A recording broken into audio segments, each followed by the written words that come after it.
This is Brendan. It's going to be a quick video explaining how you can deal with parametric equations. It's a common type of question that might be asked in an Algebra 2 Common Core course as well as pre-calculus, and you may even encounter an Algebra 1 depending on your teacher. So what we have with parametric equations and what I've outlined at the top here are two equations, one which tells you the x and one which tells you the y. The biggest difference with parametric equations versus what you're used to is that in previous equations, you're used to seeing y as a function of x. So that means as x changes, as you go from 2 to 4 to 5, what happens to y? Well, with parametric equations, you're defining both x and y as a function of time. And this can be very useful when modeling things like two-dimensional motion. Let's say a soccer ball is kicked, or a golf ball is hit, or maybe a baseball is hit. Any one of those things can be commonly described using parametric equations. So I'm just going to define what all the key variables are here. V sub 0 just tells you what the initial velocity is.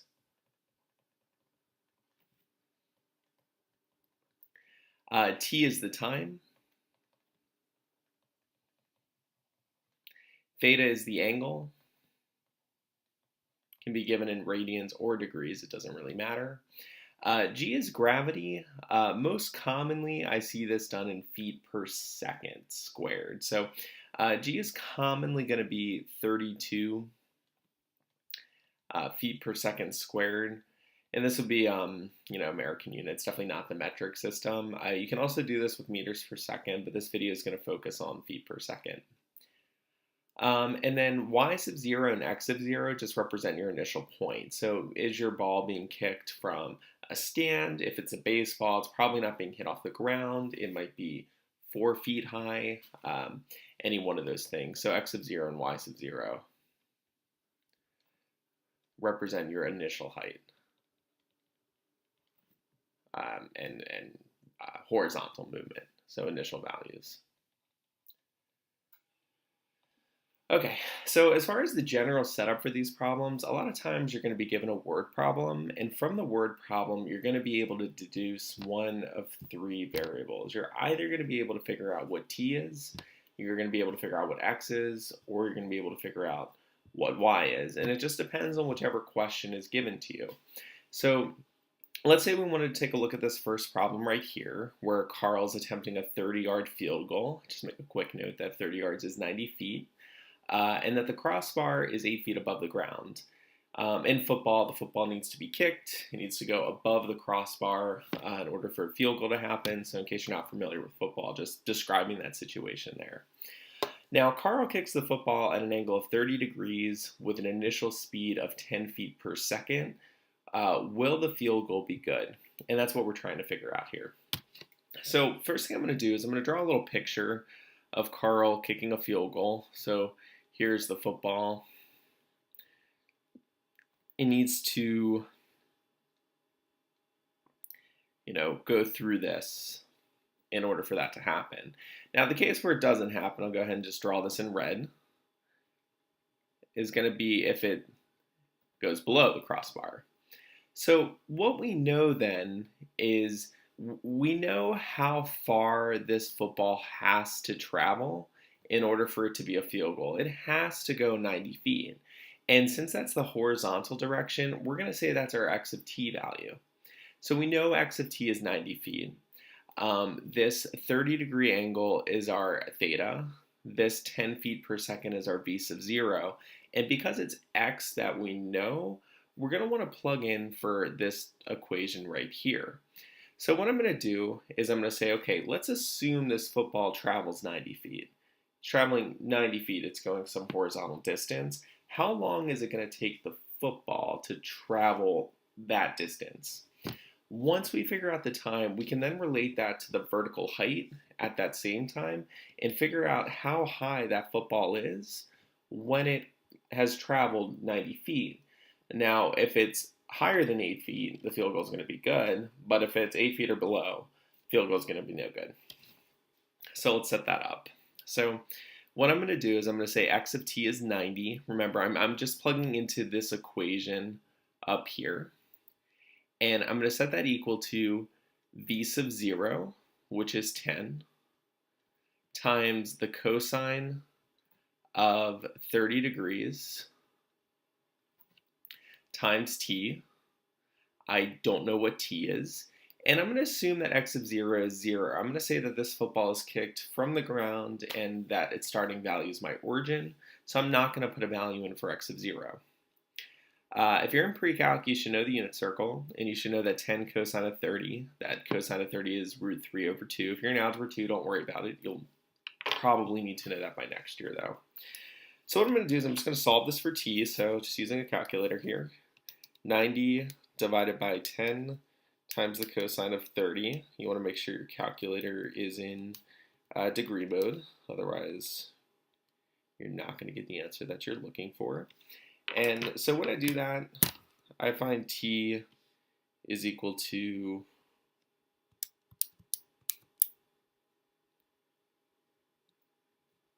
I'm going to find t is equal to 10.3. So that means that that takes this football 10.3 seconds to travel from the beginning to that 90 feet, assuming it makes it. So what I'm going to do here is I just solved for t, so I did 90 divided by 10 times the cosine of 30. And when I did that, I found that t was about 10.4 seconds. Okay, so now we know how long it would take the football to travel that distance. Let's figure out what the height is. So what I'm going to do is I'm going to plug that value of t into my y sub t equation. Now, negative 1/2 of g is going to be negative 16. So you're going to see this negative 16 value quite a bit. Plus the initial velocity, which we said was 10, times the sine of 30, times t, which we now know is 10.4. And again, for this problem, y sub 0 is going to be 0 because the football is being kicked from the ground. This t value right here should actually be written as 10.4. So let me go ahead and fix that really quick.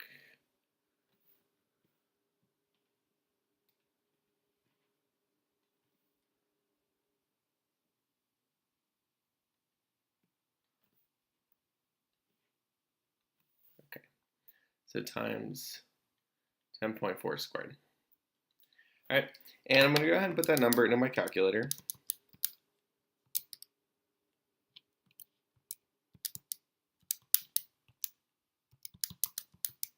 And when I do, I get this crazy negative number. So I get negative 1,678.56. All right, so this number doesn't make a lot of sense. I didn't do a great job picking the numbers for this problem, but what this number means is that when the football were to travel 90 feet in the horizontal direction, it would have actually fallen below the ground and would be at negative 1,678 feet. So it's actually a pretty pathetic field goal attempt. What that means is that when this was kicked, it probably did something like this and hit the ground at this point. But if it were to have continued on, by the time it got to the field goal, it would be way down here. So the answer is no, this field goal would not be any good. That's going to be a big no. All right, now let's go ahead and take a look at this next problem down here. So in this next problem, Jennifer kicks a soccer ball at an angle of 25 degrees with an initial velocity of 20 feet per second. Once again, we're going to take a look at these top equations, and we're just going to go ahead and plug in. So for this equation, we can see that x of t is going to equal 20 times cosine of 25 times t.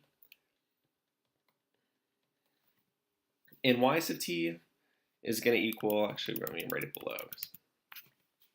I'm going to run out of room here.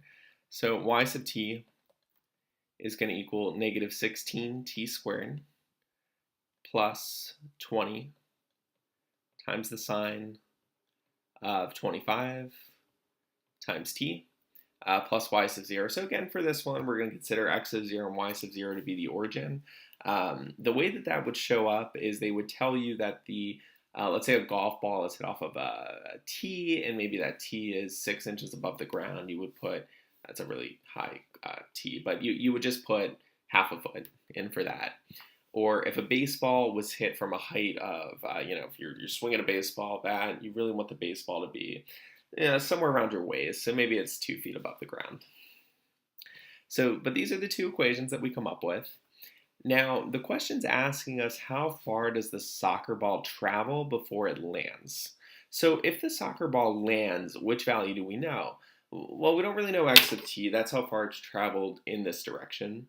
We don't really know t right off the bat, but we do know what we know is y, because when the soccer ball lands, if, let's say this is the ground, it has to hit the ground again. So we know the height is going to be 0 at that time. So what I'm going to do then is I'm going to set 0 in for my y value.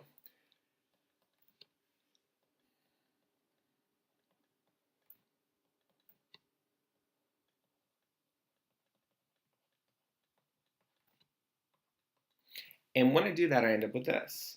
Now, this is a quadratic, and you should know that with quadratics, in order to solve them, you have to factor out a t. So what I'm going to do is I'm going to take a t out of both sides of this, out of both parts of this equation here. And when I do that, I'm going to have t times negative 16t plus 20 times the sine of 25 is equal to 0. Now, from the zero product property, we know that this equation is going to equal 0 where either part of it's equal to 0. So if this t is equal to 0, this t here, then my equation is going to equal 0. So that's one of the solutions. And that solution should make sense because as soon as that ball is kicked, it's kicked off the ground. And then it comes back to the ground over here. So the moment that ball is kicked, it's on the ground, and that's the t equals 0 solution. That's not going to be the solution that we're interested in. Rather, we're going to be interested in the solution that comes when we take this equation, this part of the equation, so this right-hand side, and we set that equal to 0. So we're going to say negative 16t plus 20 sine of 25 is equal to 0. And what I'm doing here is I'm just calculating 20 times the sine of 25. So we would have negative 16t plus 8.45 about is equal to 0. I go ahead and I subtract 8.45 over to the other side. And then I can divide both sides by negative 16. And when I do that, I'm going to find that t is equal to about 0.53. So that's good. We know the time. We know how long the ball has traveled. We know how long this ball stays in the air, but we're looking for how far the soccer ball has traveled, not how long it was in the air. So in order to do that, we know that it hits the ground. That's how far it's traveled before it's land. So this time tells us our t value. And we can take that value of t and we can solve for y. So we're going to plug t in, we can solve for x. So we're going to plug t into this equation right here. So we're going to say x is equal to 20 times the cosine of 25 times our t value, which is 0.53. You want to be careful and make sure you do cosine of 25 in your calculator and then close the parentheses and then multiply that by 0.53. And what we're going to find is that the soccer ball traveled about 9.6 feet. So again, it's a pretty weak kick. Probably didn't do a great job picking the numbers, but maybe, maybe Jennifer is young. Maybe Jennifer is 4 or 5 and, 10 feet's a lot. Okay, so that's it. That's basically how you solve equations with dealing with parametrics. And yeah, hope you found this video helpful.